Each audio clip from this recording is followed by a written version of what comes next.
Hey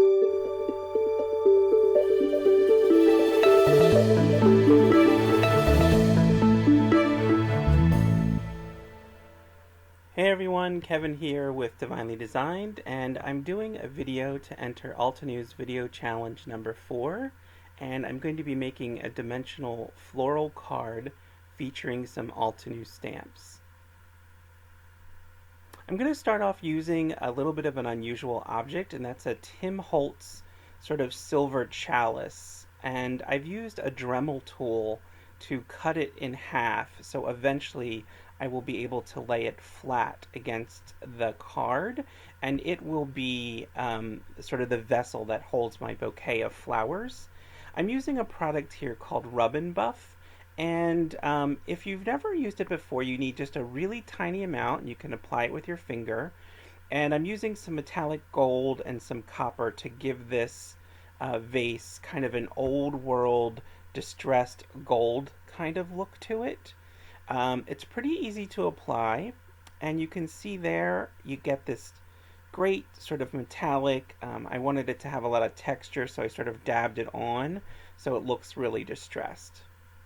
I'm using the Lacy Scrolls stamp set, and primarily I'm using the 2 floral stamps, but I do use some of the leaves and swirls that are also in this stamp set a little bit later on. I'm stamping the flowers in archival ink, kind of in the red family. I wasn't exactly sure how many flowers I was going to include in the final card, so I stamp 4 of them here. I end up using only 3 each, so a total of 6 flowers. Now I'm taking some Inktense pencils and using them to provide some depth and shading on top of the archival ink.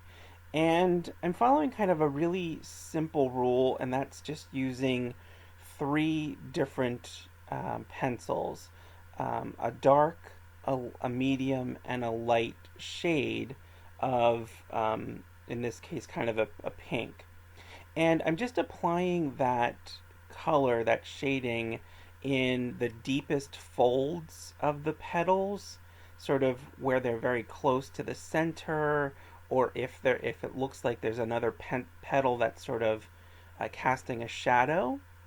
And then once that shading's done, you can see here I'm using a brush with some water and just applying it to that Inktense pencils. And this is a really forgiving technique here. Using this water brush just almost automatically blends those colors out that you apply with the pencil. I switched over to a water brush here just to make my shading a little bit easier.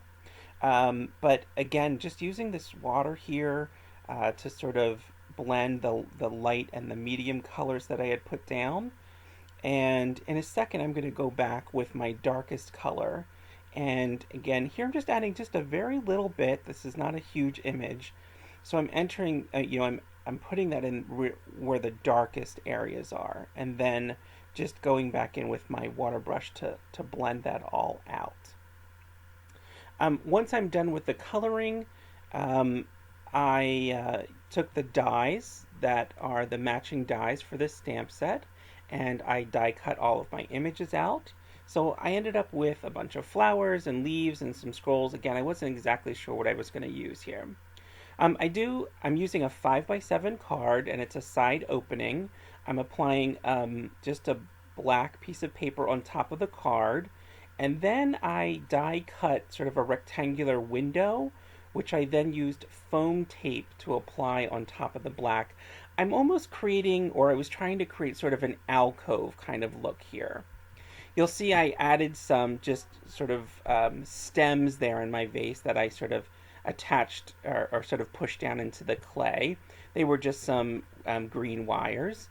Now I'm using some foam tape to provide some dimension to the florals, to the sort of bouquet that I'm creating here.